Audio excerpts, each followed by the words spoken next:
Nshuti bakundwa, mbibutse ko turi gusoma igitabo cy'ibyakozwe n'intumwa. Tugeze ku gice cyacyo cya 28, iminsi y'imiruho n'ibigeragezo. Iki gice gishingiye mu byakozwe n'intumwa, igice cya 19 umurongo wa 21 kugeza kwa 41, n'igice cya 20 umurongo wa mbere.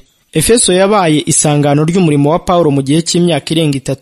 Itorero yahahanze ryarakuraga cyane, maze ubutumwa bwiza buturuka muri uyu mujyi busakara mu ntara ya Aziya, haba mu Bayahudi n'abanyamahanga. Paulo yari yaratekereje gukora urundi rugendo rwo kwamamaza ubutumwa bwiza. Paulo agambirira mu mutima we kunyura i Makedoniya na Akaya ngo ajye Yerusalemu, yibwira ati, nimara kugerayo nkwiriye kureba n'i Roma naho.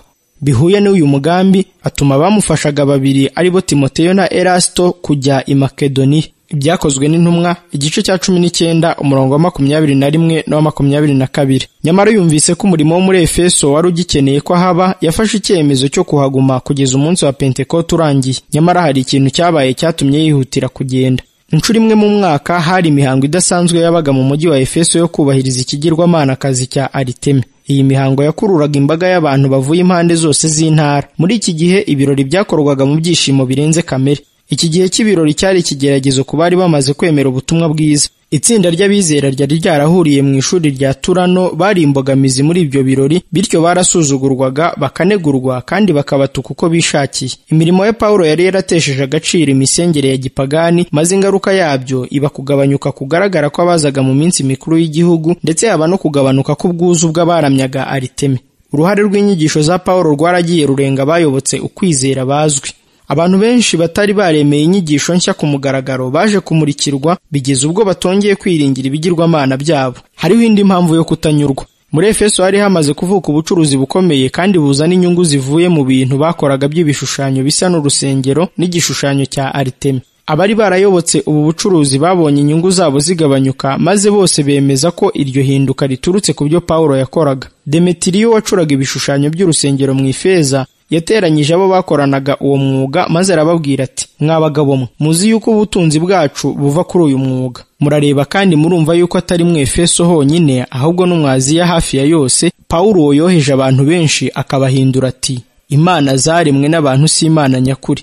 Nuko uretse ko umwuga wacu wajya mu kaga ugahinyurwa, n'urusengero rw'imana kazi ikomeye Arutemi narwo rwahinyurwa, kandi yabo mu Aziya bose n'abari mu isi yose basenga yakurwaho icyubahiro cyayo gikomeye. Aya magambo yabyukije ubwaka bw'abantu, nabo babyumvise batyo bagira umujinya mwinshi, barasakuza bati, Arutemi y'Abefesi irakomeye. Ibyakozwe n'intumwa, igice cya 19 umurongo wa 25 kugeza kwa 28. Ibyo Demetiriyo yavuze byahise bimenyekana vuba, maze umudugudu wose uravurungana. Bashakishije Paulo ariko ntibashobora kumubona. Abavandimwe bo mu kwizera bamaze kumenya akaga kari kibasiye Paulo, bahise bamucikisha bamukura aho hantu. Abamarayika b'Imana bari boherejwe kugira ngo bamurinde, kuko igihe cye cyo gupfa azize ukwizera kwe cyari kitaragera. Uruvunge rw'abatuye uwo mujyi bananiwe kubona uwari wabarakaje, bafashe Gayo na Arisitariko b'Abanyamakedoniya bagendanaga na Paulo, barabakurubana babajyana mu kibuga cy'ikinamico. Ibyakozwe n'intumwa, igice cya 19 umurongo wa 29. Aho Paulo yari yihishe ntabwo hari kure, maze mu kanya gato amenya ko abavandimwe be yakundaga bari mu kaga. Yiyibagije uko umutekano we wari umeze, yifuza guhita ajya mu kibuga cy'ikinamico ngo agire icyo abwira abateye umuvurungano, ariko abigishwa baramubuza. Gayo na Arisitariko ntabwo ari bo bantu bashakishaga, nta nubwo babagiriye nabi. Nyamara iyo Paulo yigaragaza imbere yabo bakamuca iryera, byari kubyutsa umujinya wabo ku buryo nta muntu wari gushobora gukiza ubugingo bwe. Paulo yari akifuza kugaragaza ko ashyigikiye ukuri imbere y'imbaga y'abantu, ariko yaje gucibwa intege n'ubutumwa bw'imbuzi buturutse kuri cya kibuga cy'ikinamico, ndetse na bamwe mu bo mu bategetsi b'inshuti ze bamutumaho bamusaba kudahinguka ku kibuga. Ibyakozwe n'intumwa, igice cya 19 umurongo wa 31. Umuvurungano wari ugikomeje muri icyo kibuga, nuko abo mu iteraniro bamwe basakuza ukwabo, abandi ukwabo, badahuriye ku kintu kimwe, kuko iteraniro ryari rivurunganye, abenshi batari bazi igitumye baterana. Ibyakozwe n'intumwa, igice cya 19 umurongo wa 32. Kuba Paulo na bamwe mu bagendanaga nawe barakomokaga mu Baheburayo byarakaje Abayahudi, bituma berekana ku mugaragaro ko batamushyigikiye ndetse n'umurimo we. Bihitiyemo umuntu umwe muri bo wo kuvugira icyo kibazo imbere y'abantu. uwahiswemo kugira ngo avuge ni Alexandre, umwe mu bacuzi b'imiringa uwo Pawulo yaje kuvugaho nyuma yaho ko yamugiriye inabi nyinshi. Alexandre yari umugabo wari ufite ubushobozi, maze akoresha imbaraga ze zose kugira ngo yerekeze umujinya w'abantu hose kuri Pawulo na bagenzi be. Nyamara abantu babonye ko ari Umuyahudi baramwamagana, maze bose basakuriza icyarimwe, bamara nk'amasaha abiri bati, Arutemi y'Abefesi irakomeye. Ibyakozwe n'Intumwa igice cya 19 umurongo wa 34.